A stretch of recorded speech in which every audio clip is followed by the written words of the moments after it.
Fire away. Hey, Coach, I don't know if you got your reaction to DJ Moore last week at Panthers, popping up there. I didn't see it. Yeah, my son told me about it, but I didn't see it, so I don't really have any reaction. Typically, after watching some game tape, you have a more opinion about what happened this past Saturday. So I wanted to hear your feedback on that. I thought our ones were really clean defensively. Went out there. We were hoping to get them 12 plays. That was their starters. I don't know what that is. I thought our ones played well. Some guys stepped in. We didn't play with Burns. Only played 3 plays. Haynes didn't play. So Barno stepped in, got his opportunity. So I was happy with the one defense. After that, the 2s and the 3s, I think they got a little tired. The 3s, so we have to play better, not let them back into the game the way they did. Offensively, obviously the first drive I thought was great until we got down in the red zone, had to settle for a field goal. Loved capitalizing on the touchdown on the second drive. I thought the 2s, engineered, they got 10 points in the third quarter, which was great. And then in the fourth quarter, Washington hadn't really blitzed very much and started bringing some zero pressures and overloading us. We have to do a better job of that. And some of those guys just haven't seen that yet. So there's a lot of good, a lot of bad. If I was excited about anything, though, I'd say the special teams, just turning the tape on.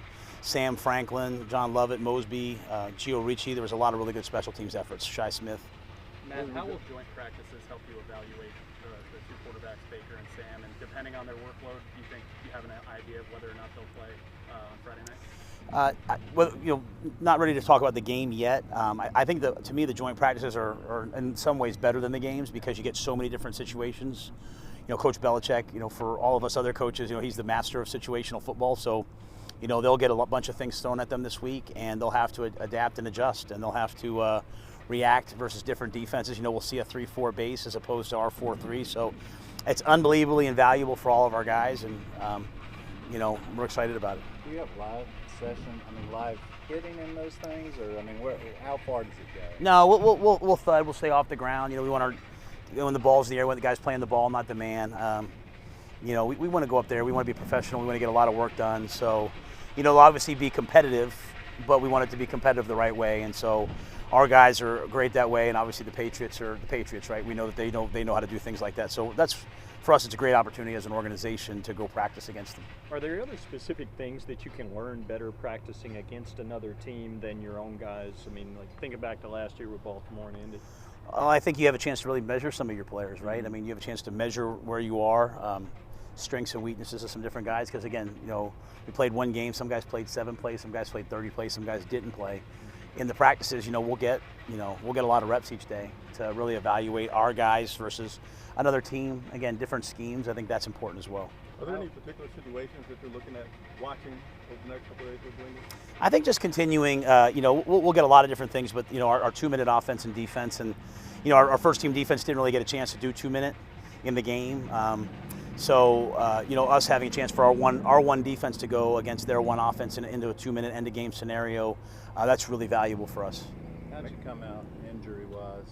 We came out really clean. A couple guys, pulled this or pulled that. I just think they pull sore, but we should have everybody. Tomorrow. Everyone's making the trip. You're not leaving anyone home. Nope, everyone's making the trip. Am we leaving anybody behind? Not that I'm aware of. Yeah, we're expecting everyone to be there. Matt, how important is that Baker already worked with James Campen in terms of pre-snap adjustments and offensive line protection changes? I think I gave him maybe a little heads up early on, but most of this is Ben's system, and Baker's caught up to that really quickly. He's a fast processor. He sees things quickly. The centers have to keep up with him because he'll make checks. There's a lot of options for the quarterback in this offense if the quarterback wants to take advantage of it, and he certainly does. So whether that's going from run to run, run to pass, pass to run, adjustments versus different coverages, or the offensive line play. So it probably helped out initially, but I think Baker's. I want to make sure I highlight how much he's worked. You highlighted Shai Smith. Made some plays last week. Will there be an effort to get him involved in the return game as well?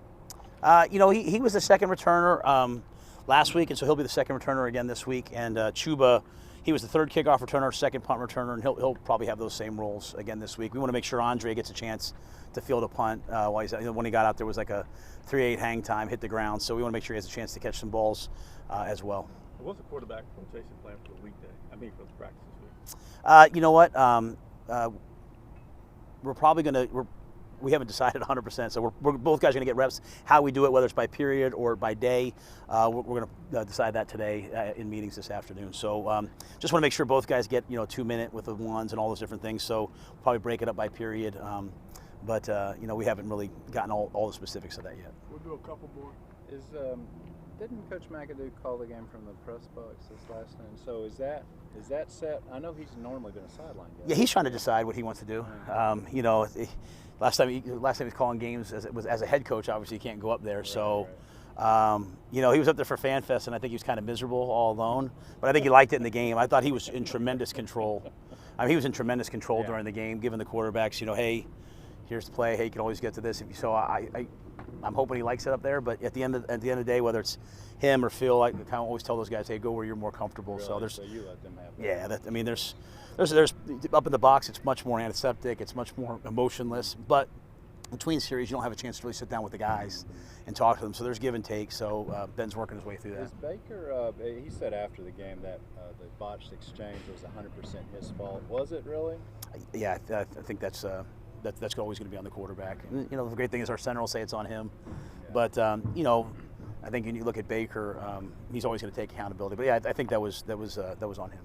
I know previously with the ones and twos for Baker and Sam, even though they might alternate, it was still about 50-50. Do you foresee the ones getting a little bit more as far as increasing reps with the one guy for the quarterback, or what do you see playing out? You're saying the ones overall in general? Just how you switch the guys between ones and twos. Do you see the ones getting just more of those reps? No, I think we'll split that right down the middle. I think we're going to do racks of 12 while we're there, so we'll get 6 and 6. Because we're on two different fields, a lot of times we don't have to just go ones and twos. We can kind of roll guys in a little bit more. So, but we'll continue to try to make sure that we get everybody these reps. Now, when you look at some of those guys that are trying to find a way onto the roster, I know special teams is a big part of that. Do you look at how many different parts of special teams that they can play, or is it just how highly do they play if they can only play that one side of special teams? Yeah, it's a great question. We're looking for 4 core guys who can play on all 4 teams. And so I made the point to the team today, we're not really looking for a 5th corner who plays special teams. I'm looking for a great special teams player who's a 5th corner. Like when you see the way Sam Franklin played in the game, you're like, wow. Stanley Thomas Oliver, wow, those guys are elite special teams players. Gio Ricci. So, we're making a commitment to being great on special teams, and it showed up in the game, how far we've come so far. So part of that is starters playing a special team here and there when we can get a guy on there, but it's having really good 4 core guys. And so we're going to have a really tough time making decisions about who makes this team, and you better make an impact on special teams.